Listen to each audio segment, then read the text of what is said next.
noite a todos, graça e paz. A gente está meio quietinho, assim, né, meio parecido com o clima lá fora, né, meio gelado, meio frio, né, mas nós estamos felizes, e esse deve ser a postura, né, do nosso coração diante do Senhor, né, quando nós temos a oportunidade de estarmos juntos aqui para cultuar e também para ouvir a mensagem, né. E nós estamos, então, depois de um tempo considerável, né, a gente está encerrando hoje, então, a nossa série sobre os 10 mandamentos. Então, há 10 domingos, né, a gente tem falado aqui, abordado cada não da lei de Deus, e a gente vai terminar hoje, e eu gostaria que você acompanhasse a leitura do texto bíblico que está lá em Êxodo, capítulo 20, né? Então, Êxodo capítulo 20, nós encontramos ali o decálogo. E hoje nós estamos no versículo 17.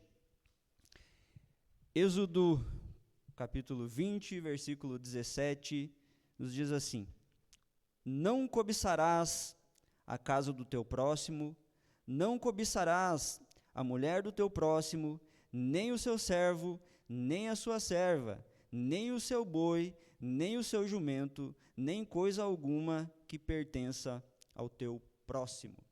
Vamos orar? Senhor, mais uma vez nós nos colocamos em sua presença, e agora, ó Deus, após ter feito a leitura deste trecho da palavra tão importante para nós, quero pedir, ó Deus, a iluminação do Senhor para as nossas mentes, os nossos corações, para que venhamos compreender, ó Deus, a sua palavra, a sua vontade para as nossas vidas, que possamos sair daqui orientados, ó Deus, com mais essa instrução que iremos aprender essa noite. Fica conosco, Deus, abençoe o teu povo, abençoe a tua igreja, em nome de Jesus, amém. Muito bem, queridos, nós então estamos encerrando essa série. Vale a pena a gente lembrar que o povo de Deus havia sido liberto do Egito. E o estabelecimento dessas leis aqui, elas não foram sem razão, porque uma vez que Deus tira o povo do Egito, o povo estava vivendo com base nas regras do Egito. Agora, o povo atravessa o Mar Vermelho, ele está ali agora estabelecido, né, no deserto, mas mesmo assim, é um povo que está ali. E o povo, ele precisa de organização, ele precisa de regras, ele precisa de lei para que ele funcione de maneira adequada. E essas leis, então, elas serviriam como baliza para as ações referentes a Deus e também para com o próximo. Então, como o povo deveria viver em relação a Deus e como o povo deveria viver em relação uns com os outros. E aí, então, Deus dá ao povo o decálogo, né, os 10 mandamentos. E esses 10 mandamentos, então, né, eles têm essa função, a princípio de proibições: não façam isso, não façam aquilo outro, né? Então a gente tem 10 leis aqui com essa conotação negativa para que o povo não fizesse, né? E as 4 primeiras leis ali, elas estão relacionadas à relação com Deus, né? O que a gente não deveria fazer na nossa relação com Deus.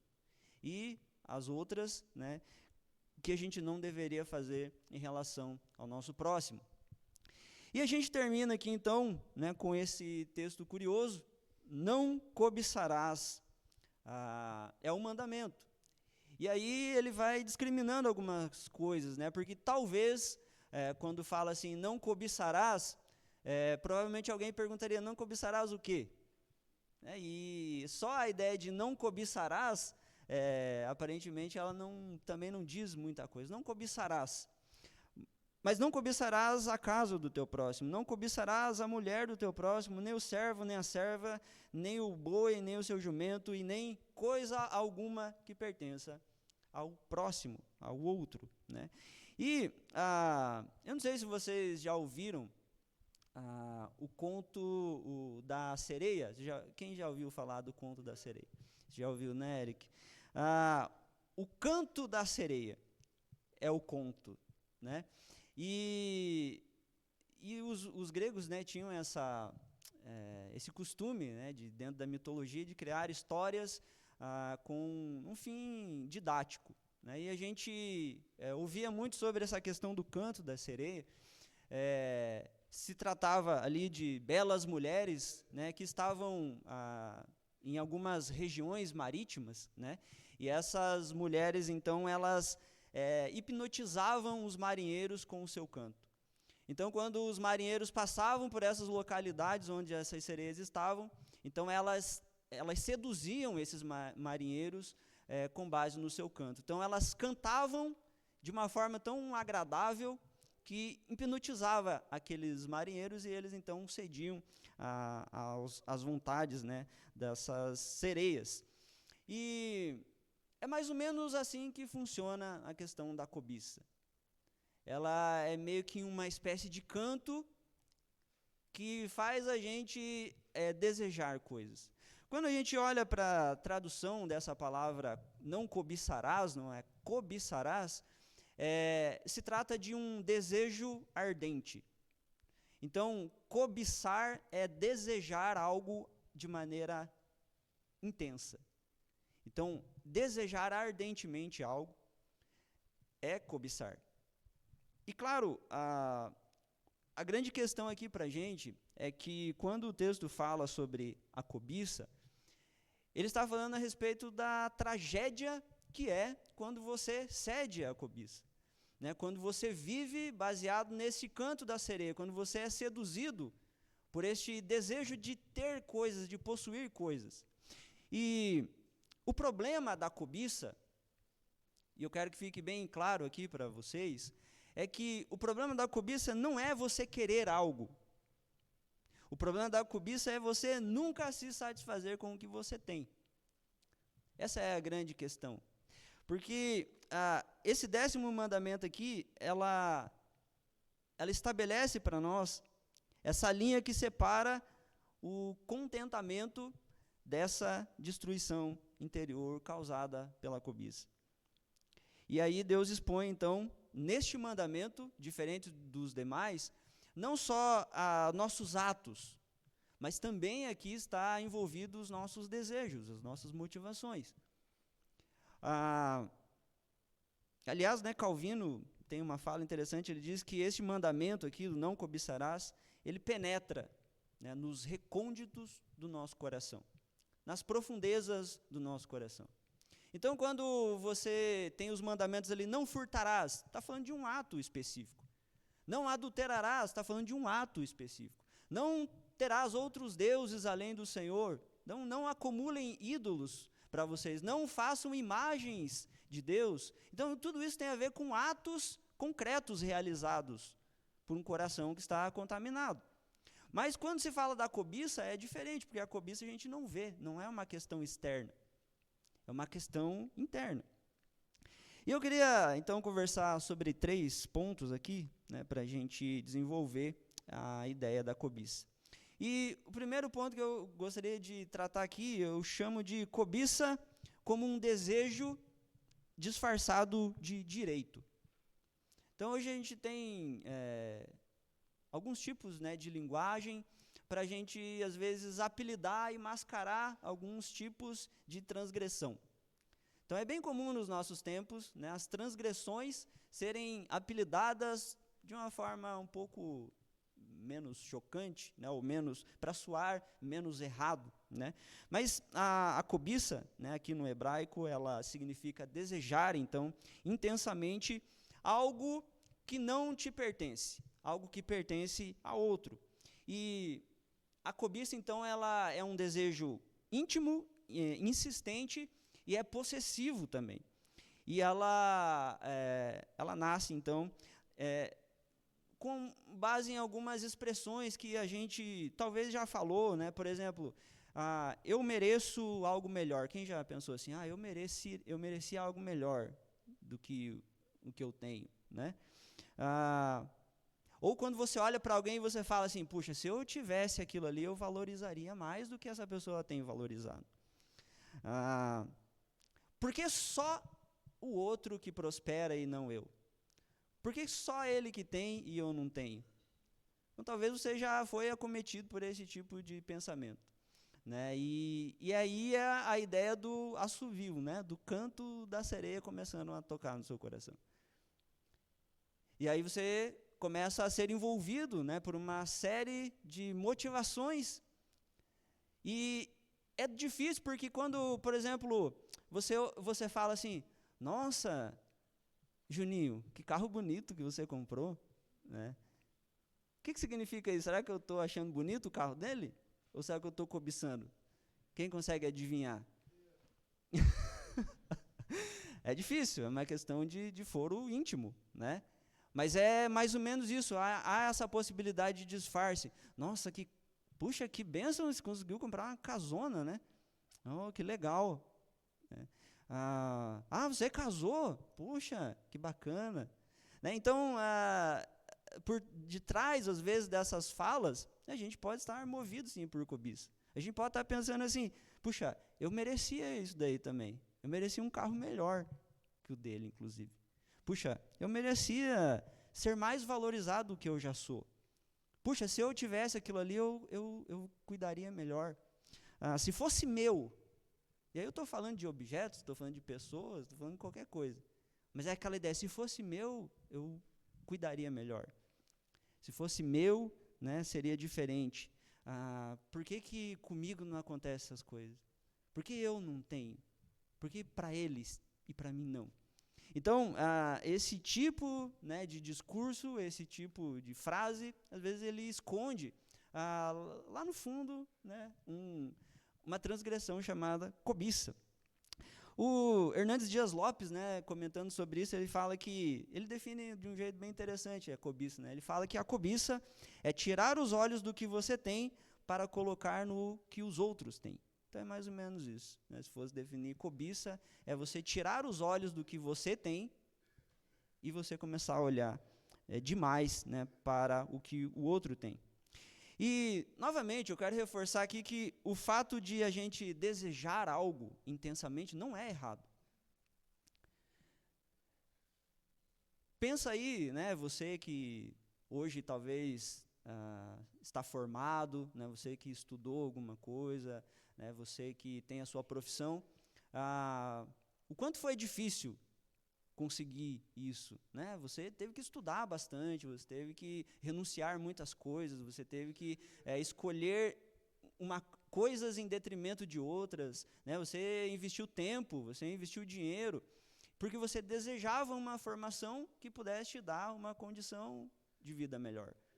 Isso não é errado, né? Então você desejar algo não é errado. Aliás, puxa, é tão bacana assim quando você, por exemplo, continua desejando ardentemente aquilo que você já tem, por exemplo.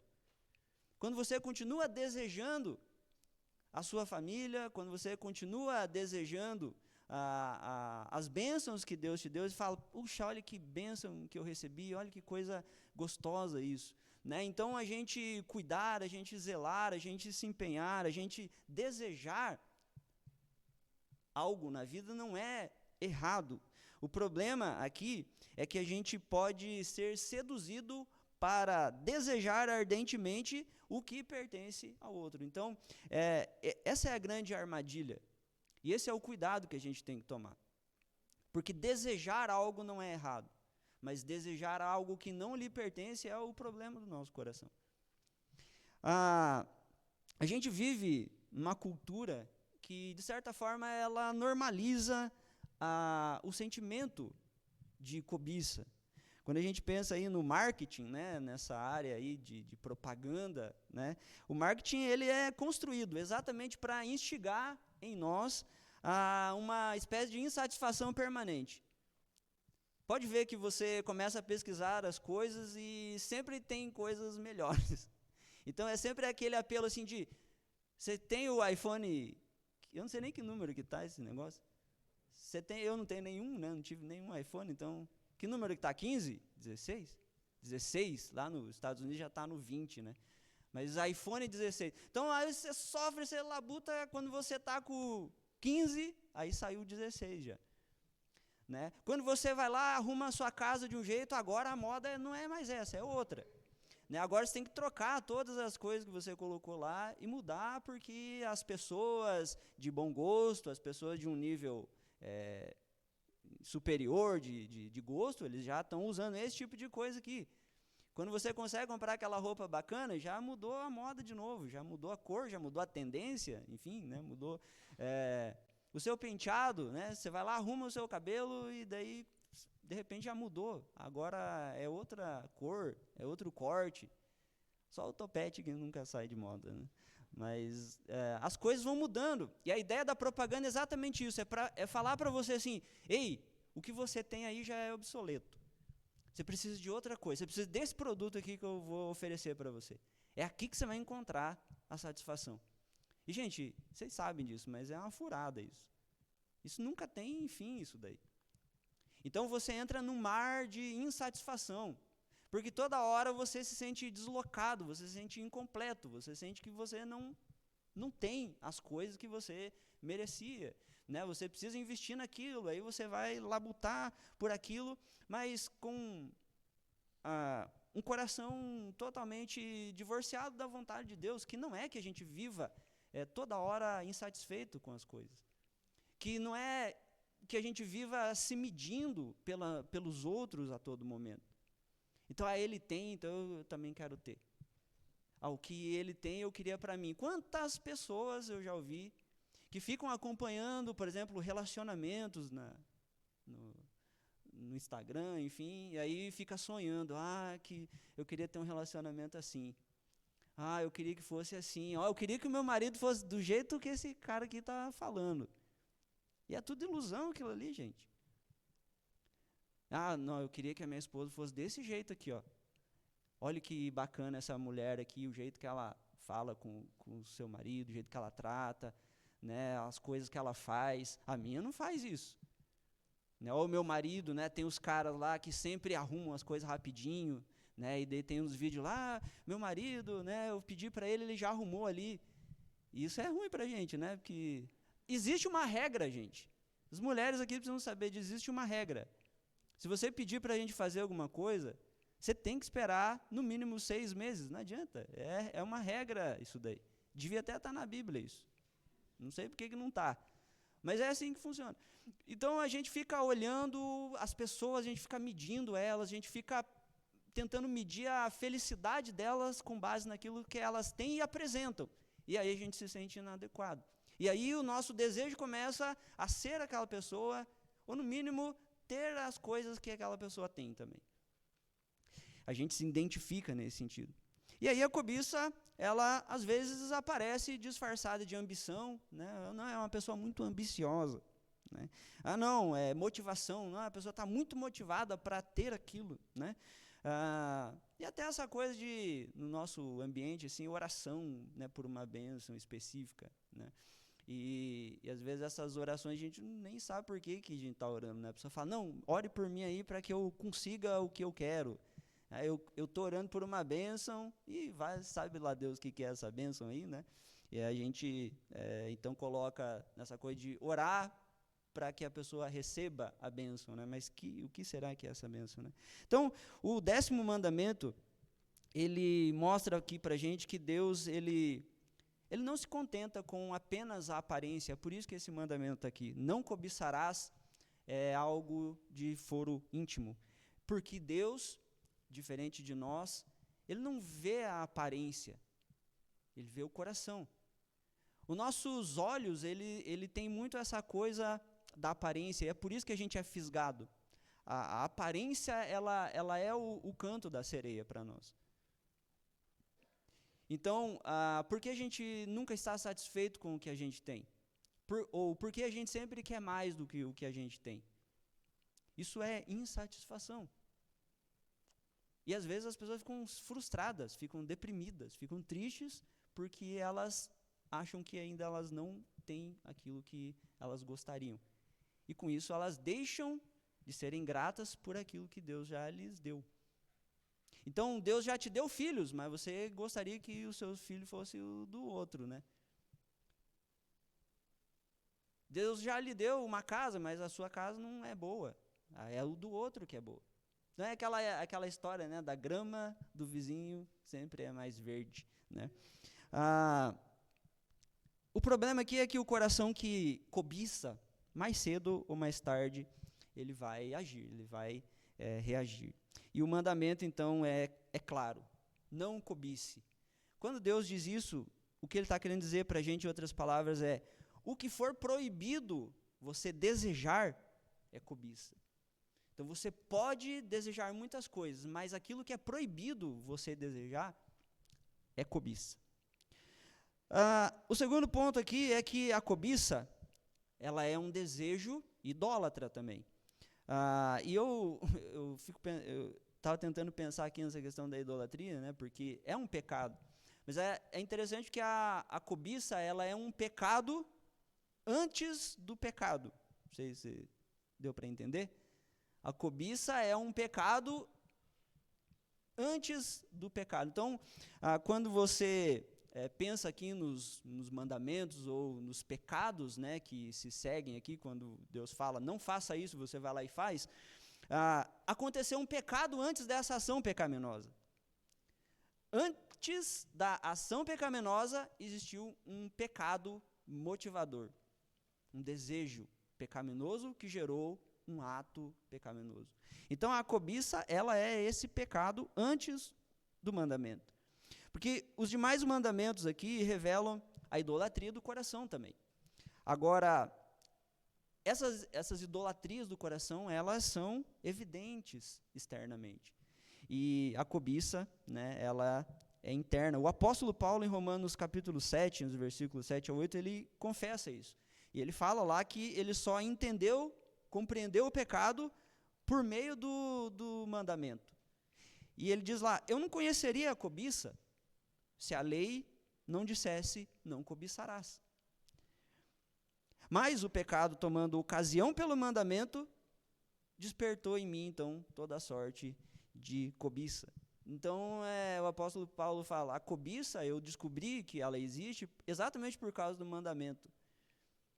Não cobice gerou em mim, então, um desejo de cobiçar agora, né, que antes era desconhecido, mas agora, né, eu conheço. E é exatamente esse o ponto, porque vamos pensar, a Eva, ela desejou o fruto que era proibido, ela cobiçou o fruto que daria a ela um conhecimento que não lhe cabia, que não lhe pertencia. Ela violou a lei de Deus porque ela cobiçou. Acã, ele vai esconder também um manto, né, e o ouro ali, enfim, porque ele cobiçou isso. O Davi, ele vai e toma a mulher de Urias porque ele cobiçou ela. Quando ele botou os olhos dele nela, ele a desejou. Então veja como é perigoso essa questão. Não é errado um homem desejar uma mulher, mas é errado um homem desejar a mulher que pertence a outro homem. Isso é óbvio.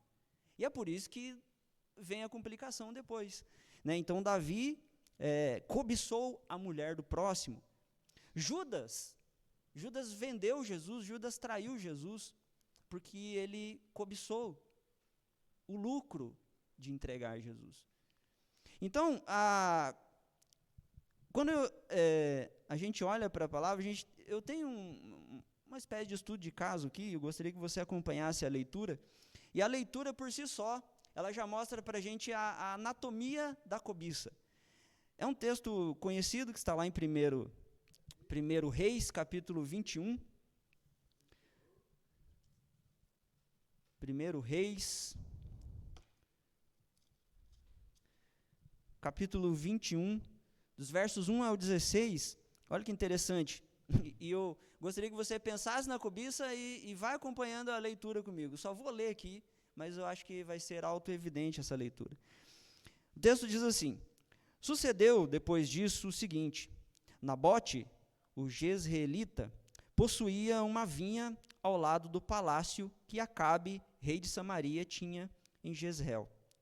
E disse Acabe a Nabote: dá-me a tua vinha, para que me sirva de horta, pois está perto, ao lado da minha casa. dar-te-ei por ela outra, melhor. Ou, se for do teu agrado, dar-te-ei dinheiro, em dinheiro que ela vale.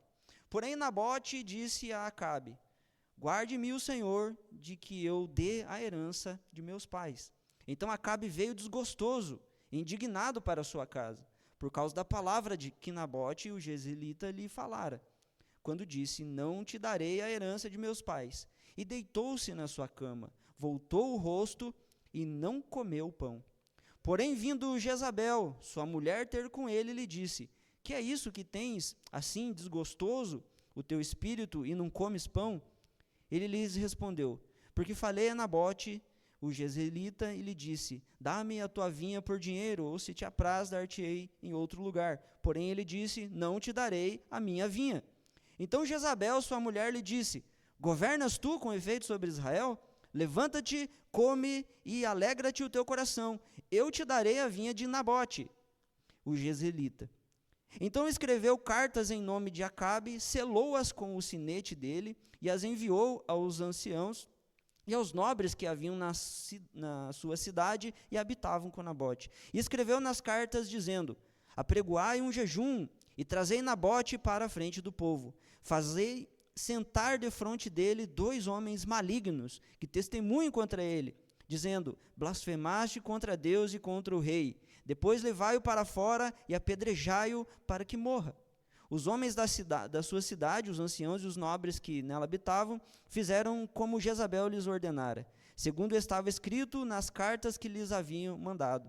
Apregoaram um jejum e trouxeram Nabote para a frente do povo. Então vieram 2 homens malignos, sentaram-se defronte dele e testemunharam contra ele, contra Nabote, perante o povo, dizendo: Nabote blasfemou contra Deus e contra o rei, e o levaram para fora da cidade e o apedrejaram, e morreu.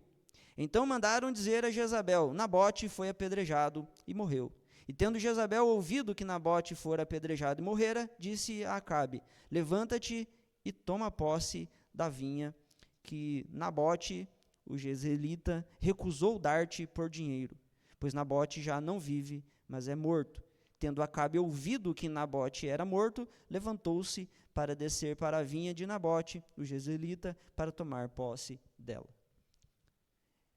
Então, você conseguiu perceber assim que existe uma anatomia da cobiça acontecendo aqui?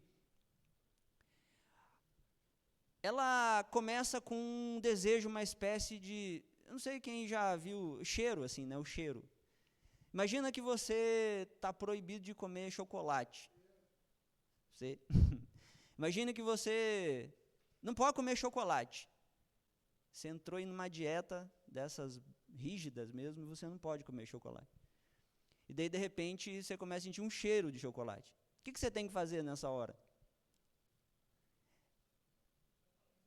Você tem que sair fora, você tem que sair correndo, você tem que, sei lá, arranjar um outro cheiro, né, para cheirar, tampar o nariz, sei lá. É mais ou menos assim que a cobiça faz. Ela é uma espécie de cheiro que começa a vir, e na hora que chega esse cheiro, você tem que já tem que falar: sai, não quero, eu vou embora, e está amarrado em nome de Jesus. É essa hora que você tem que brigar. Porque se você não brigar agora que você está sentindo o cheiro, daqui a pouco vai ficar mais difícil. Porque você vai chegar diante desse chocolate aí. E uma vez você estava sentindo o cheiro, mas agora ele está na tua frente. E se você não correu só com o cheiro, agora que você está olhando ele, agora que você está, né, puxa, que chocolate gostoso esse aqui, né? Deve estar uma delícia, né? E aí você começa a olhar para aquele chocolate e a tua mente vai começar a fazer algumas concessões. Mas será que tem problema se eu só dessa vez eu quebrar a minha... Né? Só um pedacinho? Eu mereço, né? Eu já estou há tanto tempo conseguindo. Um pedacinho só. E a gente já sabe, né, que vai terminar essa história, né? É um pedacinho que vira um pedaço, que talvez vira um pedação, e que daqui a pouco sumiu, só está o prato ali, né? Então, exatamente esse é o problema da cobiça. Ela aparece, então, como uma espécie de cheiro, né? Assim, e é um cheiro agradável, e fala: olha, que você acha de experimentar? E aí você vai indo e começa com essas histórias. Pois é, não é que é bonito mesmo? Não é que é bom mesmo? Eu não posso pegar. Não é meu isso daqui. Pertence a outro, mas quer saber? Eu merecia. E na verdade ele nem está cuidando direito mesmo. O que tem? Todo mundo faz. Então, o que acontece aqui é mais ou menos isso. Acabe, ele quer o terreno do Nabote, que é do lado. Só que o terreno não é de Acabe, o terreno é de Nabote. E aí Acabe vai lá e tenta, aquele cheirinho, né? Terreno aqui do lado, olha que bacana. Quer vender? Não. Não, mas eu te pago um preço bacana, não quero. Mas eu posso trocar com você por outro lá, um pouquinho mais longe. Não quero, esse aqui é o terreno dos meus pais, eu herdei, não vendo para você. Ele desejou, ele queria, ele cobiçou aquele terreno. E aí ele vai para casa, geralmente como qualquer pessoa que cobiça e não tem, ele fica frustrado. E aí ele vai então para sua casa, está ali desgostoso, está brabinho, e a Jezabel, que a gente já conhece essa mulher aí, né? Essa mulher é complicada, né? Mas a Jezabel percebe, ela fala, ixi, o cara tá esquisito hoje, né? Tá aí tá tristinho, não tá querendo comer, não sei o que e tal. E ela pergunta, o que foi que você tá triste? E aí ele vai contar para ela, eu queria aquele terreno ali, só que aquele terreno não é meu, é aquele terreno do Nabote. E eu tentei comprar, tentei fazer negócio, não deu, agora tô triste, tô chateado. E aí a Jezabel fala, mas você é rei aqui ou não é? Dá pra gente dar um jeitinho nisso daí. A ideia, né? Então a gente tem autoridade, a gente tem poder para a gente conseguir isso que você quer, mesmo não sendo seu. O que a gente vai fazer? Qual é a sua ideia? E aí a Jezabel fala, minha ideia é o seguinte, você quer a terra? Quero. Nabote não quer te dar? Não. Então vamos fazer o seguinte, vamos contratar 2 mentirosos, eles vão testemunhar falsamente que ele blasfemou. E aí ele vai ser julgado e vai ser morto, só isso que vai acontecer. E quando ele morrer, está liberado, é seu. Né? E o Acabe fala, então... Né? E aí a Jezabel fala, não, é isso que vai acontecer. E de repente ela traz a notícia, o presente para o seu marido. Você queria aquele terreno que não era seu? Pois agora ele é seu. Pode pegar. Mas como é que você conseguiu isso? Né? Que o Nabote morreu. A gente foi lá, fez um esqueminha e o que você queria está aí. Você queria o terreno, você queria e agora ele é seu. Não importa os meios, o que importa é os fins. Né?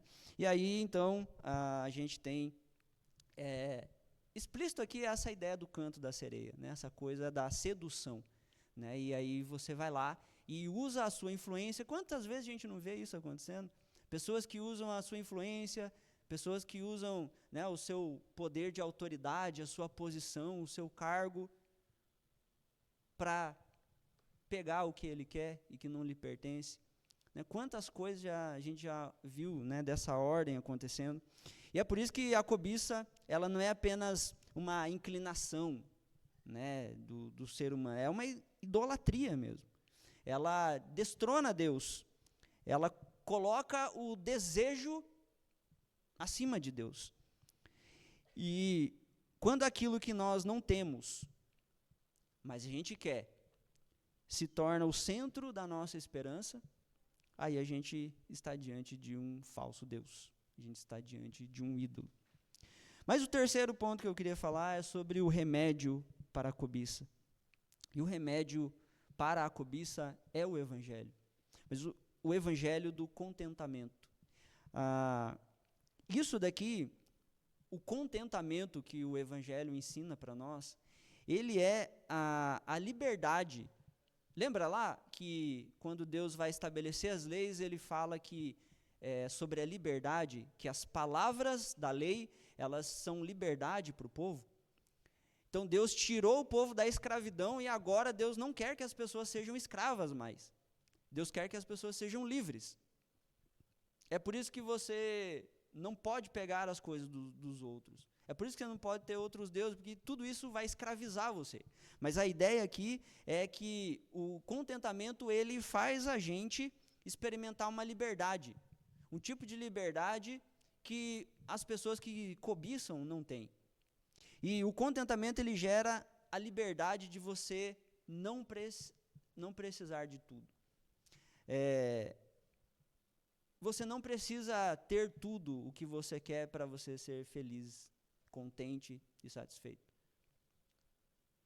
Então, às vezes, a gente tem aquela lista de coisas que Deus tem que dar para a gente, para Ele provar que ama a gente e que a gente vai ser feliz. E aí tem alguém que fala assim, se você desejou, se você viu, se você sentiu, se você pegou, se você... É porque Deus vai te dar. Já ouviram isso em algum lugar? Então, se você viu, se você desejou... Então, gente, isso daqui é exatamente o princípio da cobiça. Porque quem diz que os teus desejos vão ser realizados? Quem falou assim, se você me adorar, eu vou fazer tudo que o teu coração quer? Não foi Deus que falou isso, não foi Jesus. Então, o evangelho aqui, né, e o antídoto contra a cobiça, ela não é uma proposta aí filosófica do ascetismo, né? Não, vamos fazer o seguinte, vamos ignorar e considerar tudo que existe uma droga e a gente não precisa de nada, vamos para o mato e vamos viver lá feliz, cortando árvore, fazendo fogo lá e não precisa de nada, né, disso daqui. Vamos abdicar de tudo. Vamos fazer voto de pobreza, né? Eu até não sei se eu fiz esse voto, não fiz. Às vezes eu tenho a impressão que em algum momento eu fiz isso e não consigo me lembrar, né, para desfazer, né? Não sei como é que desfaz. Mas voto de pobreza, não vamos ter nada, não vamos se apegar a nada, não vamos gostar de nada e tal. Não é nesse sentido do ascetismo que a gente resolve o problema da cobiça. O problema da cobiça é resolvido no contentamento em Cristo. Essa é a grande diferença. O apóstolo Paulo fala, aprendi a viver contente em toda e qualquer situação. Isso daqui é contentamento, isso aqui é liberdade.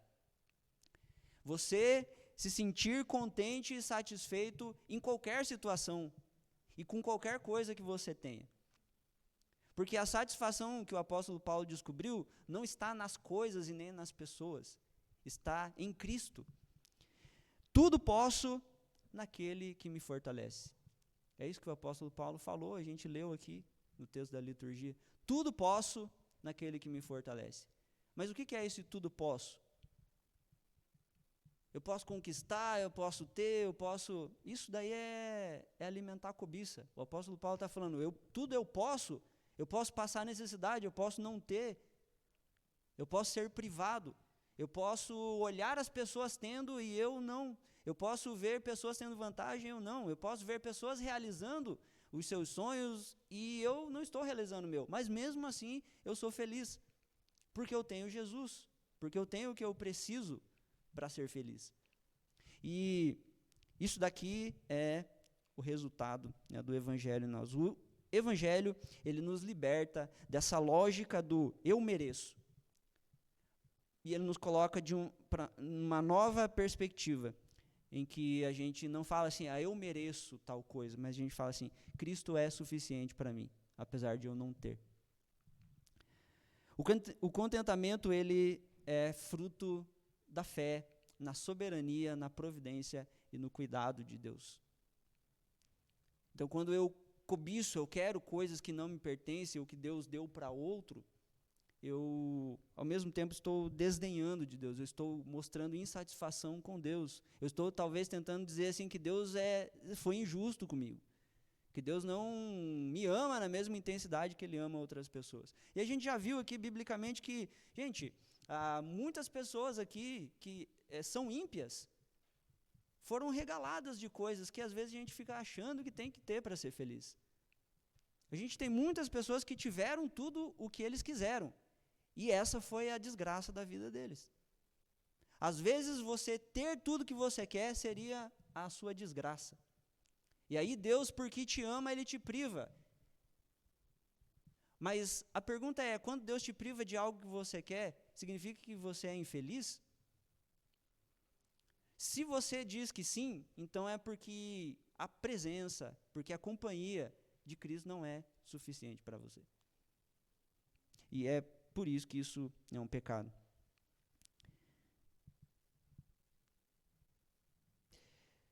A palavra de Deus fala que Deus, Ele dá para a gente tudo que nós temos, né? Tudo o que nós temos nos foi dado por Deus, no tempo de Deus, e aquilo que Deus quis nos dar. Você consegue ser feliz com isso? Você consegue se contentar com isso? A palavra de Deus diz que Ele é o nosso pastor e nada nos faltará. A palavra de Deus diz que a graça do Senhor, ela nos basta. Ela é suficiente para nós. Só quem tem o coração cheio de Cristo pode viver vazio da cobiça. Quando o nosso coração ele está cheio de gratidão e alegria por pertencer, por ter a Cristo, não há espaço que precisa ser preenchido pela cobiça. Ao passo que quando nós não estamos cheios de Jesus, nós não estamos satisfeitos, aí esse buraco sempre vai precisar ser preenchido por alguma coisa. E o detalhe é que nada vai preencher o lugar que somente Deus cabe. A nova vida em Cristo, ela chama a gente a inverter os valores. Do eu quero para eu agradeço. Do isso deveria ser meu. Como posso repartir isso que eu tenho? Do por que ele e não eu, né? Que é a grande questão, para louvado seja o Senhor pela graça dele sobre a sua vida. Existe um desejo no nosso coração. Nós desejamos ardentemente algumas coisas. E como nós falamos aqui, não necessariamente desejar ardentemente é errado. Mas desejar o que não é nosso é errado. Mas esse desejo redimido, ele existe quando ele é apontado para Deus. O 10º mandamento aqui é uma cortina que se abre, revelando o palco do nosso coração. E ele nos impede de reduzirmos a obediência a ações externas apenas, mas ele nos chama a esse desejo do coração. O que eu queria que você soubesse é que Deus, ele deseja o seu bem. Deus deseja o seu bem. Deus cuida de você. Deus sabe o que você precisa, Deus sabe o que é melhor para você. Aliás, nós repetimos sempre aqui que a vontade de Deus é sempre boa, perfeita e agradável. Desde que você se contente com a companhia do Senhor, com a presença do Senhor em sua vida. É isso que você precisa. E aí você vai saber lidar com as demandas da vida. Você vai saber buscar as coisas que talvez você almeja, mas de uma maneira sadia. Então você não vai desejar coisas que não lhe pertencem. Você não vai desejar os terrenos dos nabotes aí na sua vida. Você tem o seu, você tem a sua parte, né? Se contente com isso. Jesus, ele nunca cobiçou nada, mas ele foi rejeitado por homens que foram dominados pela cobiça. Jesus morreu, mas ele ressuscitou também, para nos dar um novo coração. A cruz, ela não só nos perdoa da cobiça, mas a cruz também substitui a cobiça por um desejo diferente, que é o amor a Deus e o amor ao próximo. E esse amor a Deus é o regulador de todas as nossas afeições. Então, quando nós amamos a Deus como prioridade em nossa vida, o restante das coisas, elas tomam o seu devido lugar. Eu gostaria de encerrar aqui com 3 aplicações práticas aqui. E a primeira delas é: discipline a sua mente pela gratidão. Acho que de maneira prática, o que você pode fazer com isso daqui que você ouviu essa noite? Então, você pode disciplinar a sua mente pela gratidão a Deus. Comece e termine os seus dias agradecendo de maneira consciente por tudo que você tem.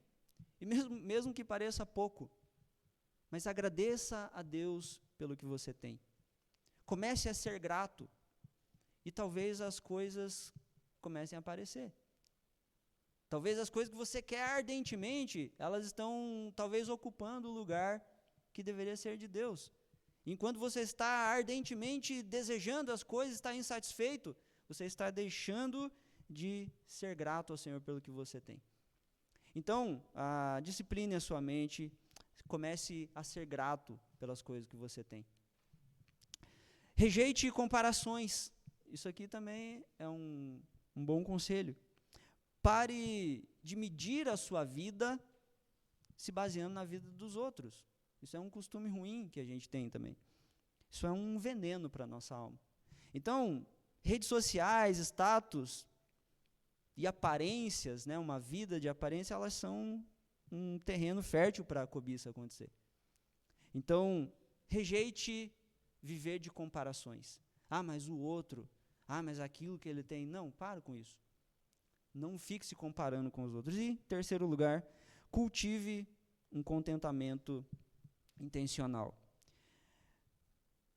Partilhe, doe o que você tem recebido de Deus. Celebre também as vitórias alheias. Isso é um jeito de você vencer a cobiça. Parabéns, Juninho, pelo seu carro lá. Deus abençoe sua vida.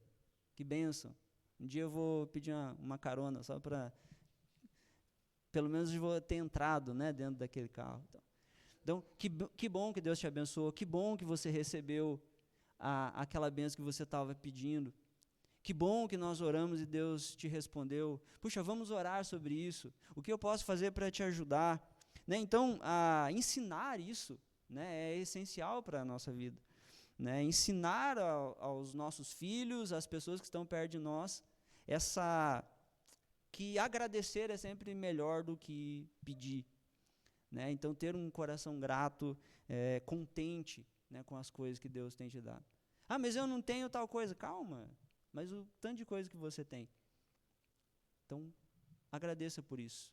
Se a gente fizer essas 3 coisas aqui, disciplinar nossa mente para ser grato, rejeitar comparações e cultivar este contentamento, que é se alegrar, né, com as bênçãos alheias, ao invés de desejá-las para você, a gente vai ser muito abençoado. Nós vamos ter uma vida muito melhor, muito mais feliz e correta, né, baseada na vontade do Senhor. Amém? Convido os presbíteros à frente, nós vamos participar da mesa do Senhor neste momento. Boa noite a todos, graça e paz. A gente está meio quietinho, assim, né, meio parecido com o clima lá fora.